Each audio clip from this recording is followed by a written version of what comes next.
Hello friends, আমি physiotherapist Soumyajit দে। আজকে আপনাদের সামনে যে বিষয় নিয়ে আলোচনা করব সেটা হলো ইনসোমনিয়া অর্থাৎ অনিদ্রা। তা ইনসোমনিয়া বয়স্কদের জন্য একটা বড়ই সমস্যা। এছাড়া এখন ইয়াং এজের জেনারেশনদের মধ্যেও এই সমস্যাটা দেখা দিচ্ছে তাদের এক্সেসিভ ওয়ার্ক প্রেশারের জন্য, এছাড়া ইনডিসিপ্লিন লাইফস্টাইলের জন্য। আমরা জানি আমাদের সুস্থতার পিছনে ঘুমের একটা বড় ভূমিকা আছে। 7 থেকে 8 ঘন্টা আমাদের ঘুমের প্রয়োজন পড়ে। আর যারা একান্তই ঘুমের জন্য সেই টাইমটা দিতে পারে না, অর্থাৎ রাত্রিবেলায় শুতেও দেরি হয়ে যায়, আবার তাড়াতাড়ি সকালে উঠে পড়ার একটা তাড়া থাকে, সেই ক্ষেত্রেও তাদের যদি ডিপ স্লিপ হয় 5 থেকে 6 ঘন্টাও ধরা যেতে পারে। লং টাইম ইনসোমনিয়ার সমস্যা চলতে থাকলে আমাদের শারীরিক কী কী সমস্যা আসতে পারে একবার দেখে নেওয়া যাক। ফার্স্ট হলো আমাদের যে লাইফস্টাইল ডিসঅর্ডারগুলো, অর্থাৎ প্রেশার, ডায়াবেটিস, কোলেস্ট্রল, থাইরয়েড, এই সমস্যাগুলো কিন্তু আসতে পারে। সেকেন্ড হলো এনার্জি ফল হতে পারে। সকালবেলা আমরা যে রাত্রিবেলা সাফিসিয়েন্ট ঘুমানোর পরে সকালবেলা যে এনার্জেটিক হয়ে আমরা কাজে অ্যাটাচ হই, সেই এনার্জি ড্রপ হতে পারে। থার্ড হলো মেমোরি ফাংশন লস হতে পারে। অর্থাৎ আপনি দেখলেন যে জিনিসটা মনে করার চেষ্টা করছেন বা মনে রাখার চেষ্টা করছেন, খুব শর্ট টাইমের জন্য সেটা মনে থাকছে না, মেমোরি ফাংশন লস হতে পারে। ফোর্থ হলো অ্যাংজাইটি, ডিপ্রেশন, এগুলো আসতে পারে। ফিফথ হলো নিউরোলজিক্যাল ডিসঅর্ডার, সেই সমস্যাও আসতে পারে। নাম্বার 6, আমাদের ইলেকট্রোলাইট সিস্টেম, অর্থাৎ যেটা সোডিয়াম, পটাশিয়াম, ম্যাগনেসিয়াম ইমব্যালেন্স তৈরি হতে পারে। তা ইনসোমনিয়ার সমস্যায় যারা লং টাইম ভুগছেন তাদের ক্ষেত্রে আমার অ্যাডভাইস, আমি কিছু অ্যাডভাইস তাদের ক্ষেত্রে দেব। তাদের ক্ষেত্রে আমার এটাও বলা, তারা যদি তাদের নিজস্ব কোনো ডক্টরের প্রেসক্রিপশন ওয়াইজ কিছু ওষুধ গ্রহণ করে থাকেন অবশ্যই গ্রহণ করুন, কিন্তু পাশাপাশি যদি আমার অ্যাডভাইসগুলো আপনারা একটু মেনটেন করেন, সেই ক্ষেত্রেও দেখবেন অনেকটা এই সমস্যা থেকে কাটিয়ে উঠতে পারবেন। আমার ফার্স্ট অ্যাডভাইস হলো আপনারা চেষ্টা করুন প্রত্যেক দিন একটা নির্দিষ্ট টাইমে ঘুমানোর। সেটা 10:30 হতে পারে, 11টা হতে পারে, বা 11:30 হতে পারে।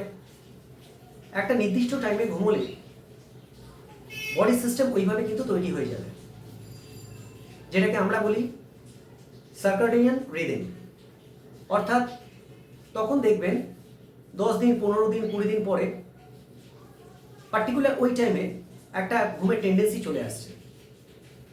সেই ক্ষেত্রে কিন্তু আপনাদের এই সমস্যা থেকে নিজেকে বের করতে অনেকটাই সুবিধা হবে। সেকেন্ড হলো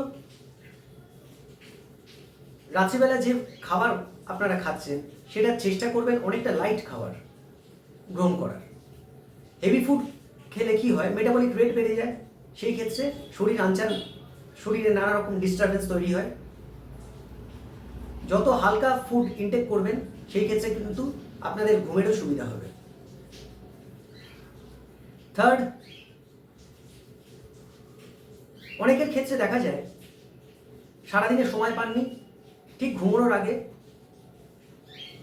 1 ঘন্টা 1.5 ঘন্টা মোবাইল সার্ফিং করছেন, হোয়াটসঅ্যাপ, ইনস্টাগ্রাম। তা সেই ক্ষেত্রে আমি তাদের বলবো ঘুমানোর আগে কিন্তু এই 1 ঘন্টা 1.5 ঘন্টা মোবাইল সার্ফিং করলে কিন্তু ঘুমের প্রচণ্ডভাবে ব্যাঘাত ঘটে। তার পিছনের রিজনটা হলো আমাদের ব্রেন থেকে একটা হরমোন রিলিজ হয়, যেটাকে আমরা বলি মেলাটোনিন হরমোন, যেটা আমাদের ঘুম আসতে হেল্প করে। তা আমরা যখন মোবাইল সার্ফ করি তখন কিন্তু আমাদের চোখের ওপরে মোবাইলের আলো কনস্ট্যান্টলি পড়তে থাকলে তখন কিন্তু ওই মেলাটোনিন হরমোন রিলিজ করতে একটা ব্যাঘাত সৃষ্টি হয়। তা সেই ক্ষেত্রে কিন্তু ঘুমেরও ব্যাঘাত ঘটে।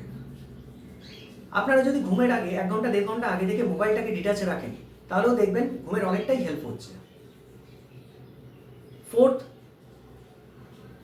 যারা চা বা কফি অ্যাডিক্টেড, সারাদিনে অনেকবার চা কফি গ্রহণ করে থাকেন, তাদের ক্ষেত্রে বলবো চা কফি কিন্তু এনার্জি ড্রিঙ্ক হিসেবে আমরা ধরি।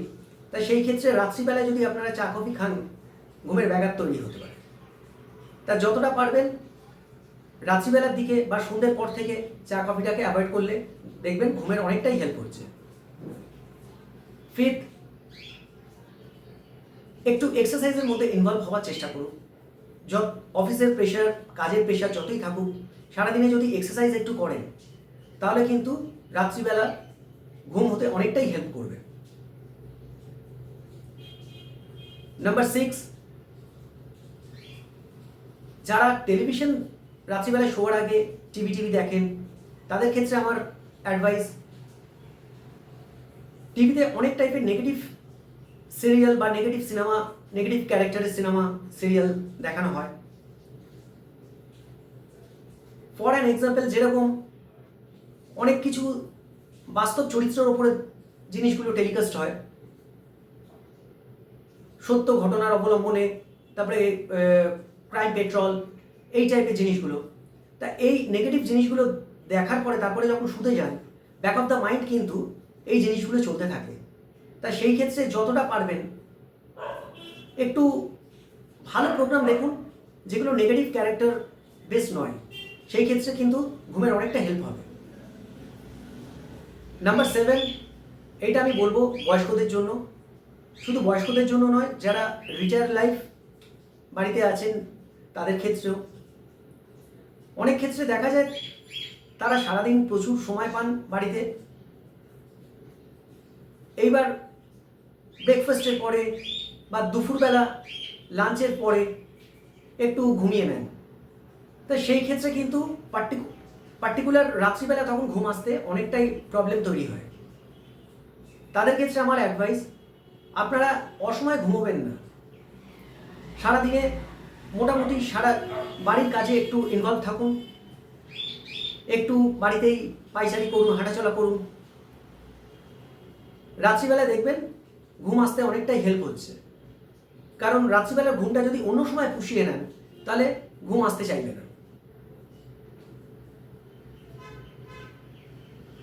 ইনসোমনিয়ার প্রবলেম যারা দীর্ঘদিন ধরে ভুগছেন এই প্রবলেমে, তাদের ক্ষেত্রে এই অ্যাডভাইসগুলো কিন্তু একটু যদি মেনটেন করেন, দেখবেন আস্তে আস্তে অনেকটাই আপনার যে সমস্যাগুলোয় আপনি ভুগছিলেন সেগুলোর থেকে নিজেই বেরিয়ে আসতে পারবেন।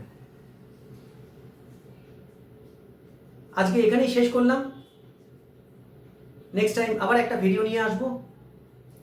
ভালো থাকবেন, সুস্থ থাকবেন। নমস্কার।